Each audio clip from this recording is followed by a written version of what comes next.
Sister Jesme, 2 Malayali കന്യാസ്ത്രീകളെ ഛത്തീസ്ഗഡിൽ arrest ചെയ്തു. മതപരിവർത്തനം, നിർബന്ധിത മതപരിവർത്തനം, അതുപോലെ മനുഷ്യക്കടത്ത്, ഈ 2 കുറ്റങ്ങളാണ് അവർക്കെതിരെ ചുമത്തിയിട്ടുള്ളത്. ഈ വിഷയത്തിൽ ഉള്ള സിസ്റ്റർ ജസ്മിയുടെ നിരീക്ഷണം അറിയാൻ താല്പര്യമുണ്ട്.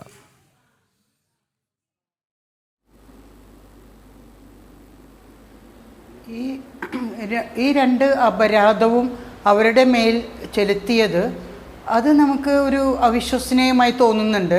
എൻ്റെ അറിവിൽ കന്യാസ്ത്രീകൾ എന്ന് പറഞ്ഞാൽ ഒരു പൊള്ളയായിട്ടുള്ള, അനുസരിക്കാൻ മാത്രം കടപ്പെട്ടിട്ടുള്ള, അധികാരികൾ പറയുന്നത് അനുസരിച്ചും നിയമങ്ങളൊന്നും പഠിക്കാതെ, ലോക നിയമങ്ങൾ അറിയാതെ, ചിലപ്പോഴൊക്കെ കുറേ പൊട്ടക്കിണറുകളിൽ വീണു പോകുന്ന ഒരുപാട് സംഭവങ്ങൾ ഉണ്ടാകുന്നുണ്ട്. ഇപ്പോൾ ഈ കുട്ടികളെ കൊണ്ടുവരുമ്പോൾ അവർ റെയിൽവേ പ്ലാറ്റ്ഫോം ടിക്കറ്റ് എടുത്തില്ല. അത് അവർക്ക് പഠിപ്പിച്ചു കൊടുക്കേണ്ടതാണ്. അതൊക്കെ നിർബന്ധമുള്ള കാര്യങ്ങളാണ്. അല്ലെങ്കിൽ അവരുടെ കയ്യിൽ ടിക്കറ്റ് ഉണ്ടാവണം, റെയിൽവേ ടിക്കറ്റ് ഉണ്ടാകണം. ഞാൻ കൊച്ചു കൊച്ചു കാര്യങ്ങൾ പറയുക എന്നല്ല, നിയമങ്ങളുടെ വശങ്ങളെക്കുറിച്ച് ഒന്ന് ബോധവതികളല്ല, 2 ഈ അനുസരണവ്രതം എന്ത് അധികാരികൾ പറയണോ അത് ചെയ്യുക. നിഷ്കളങ്കരാണ്, അതേസമയം ഇഗ്നറൻറ്റുമാണ്. ഇവർക്ക് അങ്ങനെ പലപ്പോഴും ഈ തെറ്റിനെ അവർ അർഹരാണെന്ന് എനിക്ക് തോന്നുന്നില്ല. കാരണം ഈ സിസ്റ്റേഴ്സ് ഒരു മനുഷ്യക്കടത്ത് നടത്തുന്നവരോ അല്ലെങ്കിൽ ശരിക്കും മതപരിവർത്തനം നടത്തുന്നത് കത്തോലിക്കരോ ക്രിസ്ത്യാനികളോ അല്ല. മിക്കവാറും പ്രൊട്ടസ്റ്റൻറ്റുകാർ കുറേ പേരങ്ങനെ ചെയ്യുന്നുണ്ട്. അപ്പോൾ ക്രിസ്ത്യാനികൾ എന്ന് പറയുമ്പോൾ എല്ലാവരും ഉൾപ്പെടുന്നു എന്ന് തെറ്റിദ്ധരിക്കുന്നതാണ്. അപ്പോൾ ഈ ചാർജുകൾ ഇവരുടെ മേൽ വെച്ചതാണ്. ഈ വ്യക്തികൾ ഒരു രക്തസാക്ഷികളായതുപോലെ ആരൊക്കെയോ ചെയ്ത തെറ്റുകളുടെ പാപഭാരം പേറുന്നത് പോലെ ഞാൻ മുഴുവനും ഇവരെ നിഷ്കളങ്കരാണ് എന്ന് പറയുമ്പോൾ ഇഗ്നറൻസ് ഈസ് ക്രൈം എന്ന് ഞങ്ങളുടെ ഒരു പ്രിൻസിപ്പലിനോട് കോടതിയിൽ വെച്ച് പറഞ്ഞ വാചകം ഞാൻ ഓർക്കുന്നുണ്ട്. Ignorance is crime. അപ്പോൾ ഇഗ്നറൻ്റ് ആണ് എന്ന് പറഞ്ഞ് രക്ഷപ്പെടാൻ പറ്റില്ല ക്രൈമിൽ നിന്ന്, ലോയിൽ നിന്ന്. പക്ഷെ ഇവരുടെ പൊട്ടത്തരം കൊണ്ടെന്ന് കൂടി ഞാൻ പറയാണ്, ഇങ്ങനെ പെട്ടുപോകുന്നുണ്ട്.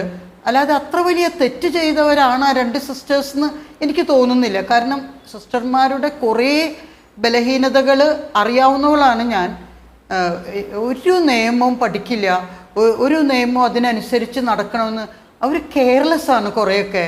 പിന്നെ അവർക്കറിയാം എന്ത് കേസ് വന്നാലും അധികാരികൾ നോക്കിക്കോളും, അങ്ങനെയൊക്കെയുള്ളൊരു മിഥ്യാബോധവും ഒക്കെ ഉണ്ട്.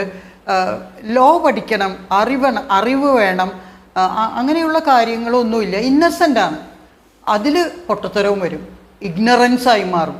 ഈ ഇഗ്നറൻസ് വലിയ പ്രശ്നം ഉണ്ടാക്കും. അത് എത്ര പറഞ്ഞാലും അവർക്ക് മനസ്സിലാവില്ല. ഞാൻ പ്രിൻസിപ്പളായിരിക്കുമ്പോഴും ഞാൻ വൈസ് പ്രിൻസിപ്പളായിരിക്കുമ്പോൾ എൻ്റെ തൊട്ട് മുമ്പുള്ള പ്രിൻസിപ്പൾ ഒരുപാട് നിയമങ്ങൾ തെറ്റിച്ചിട്ടുണ്ട്. പറഞ്ഞാൽ സൈൻ പോലും ഒരു ഇനീഷ്യൽ പോലെ ഇട്ടിട്ട് റെയിൽവേ സ്റ്റേഷനിൽ നിന്ന് സ്പോർട്സ് കുട്ടികൾക്ക് കിട്ടുന്ന ആനുകൂല്യം കിട്ടാണ്ട് പോയി. അവർ വിളിച്ചു പറഞ്ഞു, നിങ്ങളുടെ സിഗ്നേച്ചർ ഇവിടെയുള്ളത് പോലെ അല്ലല്ലോ നിങ്ങൾ ഇട്ടിരിക്കണേ. അപ്പോൾ പ്രിൻസിപ്പൽ പറഞ്ഞു, ഞാൻ തന്നെ സൈൻ ഇട്ടേ എന്ന് പറഞ്ഞു. പക്ഷെ പറഞ്ഞിട്ട് കാര്യമില്ല, ആ സൈൻ ഞങ്ങളുടെ കയ്യിലുള്ള സൈൻ പോലെയല്ല. ഞാൻ ഒരുപാട് പ്രാവശ്യം പറഞ്ഞു, സിസ്റ്ററെ ശരിക്കുള്ള സൈൻ ഇട്, ഇനീഷ്യൽ എല്ലാം ഇടണ്ടേ.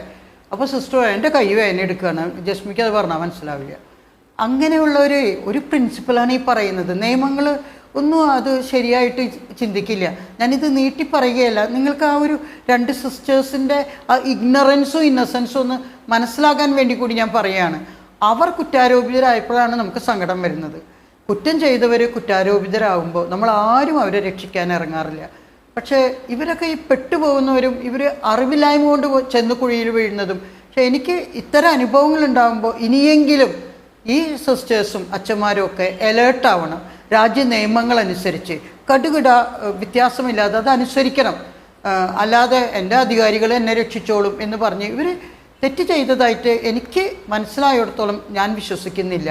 കാരണം സിസ്റ്റർ ജസ്മി, ഒരു കാര്യത്തിൽ വ്യക്തത വേണം. സിസ്റ്റർ ജസ്മി, ഈ മനുഷ്യക്കടത്ത്, അതുപോലെ നിർബന്ധിത മതപരിവർത്തനം, ഇതൊക്കെ നടക്കുന്നില്ലേ? ഇപ്പം ഛത്തീസ്ഗഡിലെ കാര്യം വിടൂ, ഇവിടെ കേരളത്തിൽ തന്നെ ഇതൊക്കെ വളരെ രഹസ്യമായി നടക്കുന്നില്ല. അതൊരു യാഥാർത്ഥ്യമല്ലേ? അത് മറച്ചു വെക്കാൻ പറ്റുമോ? ഞാൻ പറയുന്നത് ഈ മതപരിവർത്തനം 3/4%, 90% ചെയ്യുന്നത് പ്രൊട്ടസ്റ്റന്റ് വിഭാഗമാണ്. അത് കാത്തലിക്സും ക്രിസ്ത്യൻസും അല്ല. പക്ഷേ നിങ്ങൾക്ക് ഇത് പ്രൊട്ടസ്റ്റൻസ് ആണോ, സെവൻത്ത് ഡേ ആണോ, അല്ലെങ്കിൽ ഇത് പ്രൊട്ടസ്റ്റന്റ് ഗ്രൂപ്പാണോ എന്ന് നിങ്ങൾക്കറിയില്ല. നിങ്ങൾ പുറമെ നിന്ന് നോക്കുമ്പോൾ ഒക്കെ ജീസസിൻ്റെ പേര് പറയുന്നവർ ക്രിസ്ത്യാനികൾ അങ്ങനെ അറിയുള്ളൂ.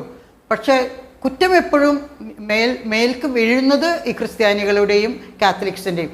അവരിൽ വളരെ കുറച്ച് പേര് രഹസ്യമായും ഒക്കെ ഒരു മതപരിവർത്തനമൊക്കെ നടക്കുന്നുണ്ട്. അതിന് ഒരു എക്സാമ്പിൾ ഞാൻ പറഞ്ഞാൽ നീണ്ടുപോകുമോ? അതായത് ഒരു വണ്ടിയിൽ സിസ്റ്റേഴ്സ് കൊണ്ടുപോകായിരുന്നു, ഛത്തീസ്ഗഡിൽ ആണെന്നാണ് ഞാൻ കേട്ടത്. ഇന്ന് ഞാനൊരു ചർച്ചയിൽ അറിഞ്ഞതാണ്. അവർ കുട്ടികളെയും കൊണ്ട് പോകുമ്പോൾ വണ്ടി ബ്രേക്ക് ഡൗൺ ആയി. അപ്പോൾ ആ സിസ്റ്റേഴ്സ് പറഞ്ഞു എല്ലാവരും അവരവരുടെ ദൈവങ്ങളെ വിളിച്ച് പ്രാർത്ഥിച്ചോളാൻ പറഞ്ഞു. അപ്പോൾ ഓരോരുത്തരും ഓർക്കൊക്കെ പ്രാർത്ഥന ചൊല്ലാൻ തുടങ്ങി. അപ്പോഴൊന്നും വണ്ടി ശരിയായില്ല. അവസാന സിസ്റ്റേഴ്സ് പറഞ്ഞു ഞങ്ങൾ ജീസസിനെ വിളിച്ച് നമുക്ക് പ്രാർത്ഥിക്കാം. അപ്പോൾ കുട്ടികളാണെന്ന് പറഞ്ഞു. ആ പ്രാർത്ഥിച്ച നേരത്തെ എന്തോ നിമിത്തം കൊണ്ട് വണ്ടി സ്റ്റാർട്ടായി. ഈ പിള്ളേരെല്ലാവരും വീട്ടിൽ പോയി പറഞ്ഞു ജീസസിനോട് പ്രാർത്ഥിച്ചിട്ടേ കാര്യമുള്ളൂ, അപ്പോഴേ വണ്ടി സ്റ്റാർട്ടായുള്ളൂ. അത് വലിയൊരു കലാപം ഉണ്ടാക്കി എന്നാണ് പറയണത്. വീട്ടുകാർ മുഴുവനും വന്ന് സിസ്റ്റേഴ്സിനെ വഴക്ക് പറഞ്ഞു എന്ന് പറഞ്ഞു. ഇത്തരം കാര്യങ്ങളും കൂടി വരുമ്പോഴും അറിഞ്ഞോ അറിയാതെയോ ജീസസ് എന്ന് പറഞ്ഞ് അത് അവരുടെ ഉള്ളിലൂടെ വരുന്നുണ്ടാവും. എല്ലാവരും പറയുമല്ലോ അവരുടെ മതമാണ് ഏറ്റവും നല്ലതെന്ന്. എല്ലാവർക്കും അവരുടെ മതം ഏറ്റവും നല്ലത്. ഏത് മതസൗഹാർദ്ദത്തിനും ആര് പറഞ്ഞാലും സ്നേഹമാണ്, എല്ലാ മതവും നല്ലതാണെന്ന് പറഞ്ഞാലും but some are equal but others are more equal, some are more equal എന്ന് പറയുന്ന പോലെ, all are equal some are more equal എന്ന് പറഞ്ഞ പോലെ ആ ധ്വനി അവിടെ ഉണ്ടാവും, ഞങ്ങളുടെ മതം നല്ലതെന്ന്. ആ ഒരു ചിന്ത സിസ്റ്റേഴ്സിനും അച്ഛന്മാർക്കും ധാരാളം ഉണ്ടാകും, അത് ഉറപ്പാണ്. പക്ഷെ എല്ലാം ചെയ്യുന്നവരല്ല ശിക്ഷിക്കപ്പെടുന്നത് എന്നുള്ളൊരു സങ്കടമുണ്ട്.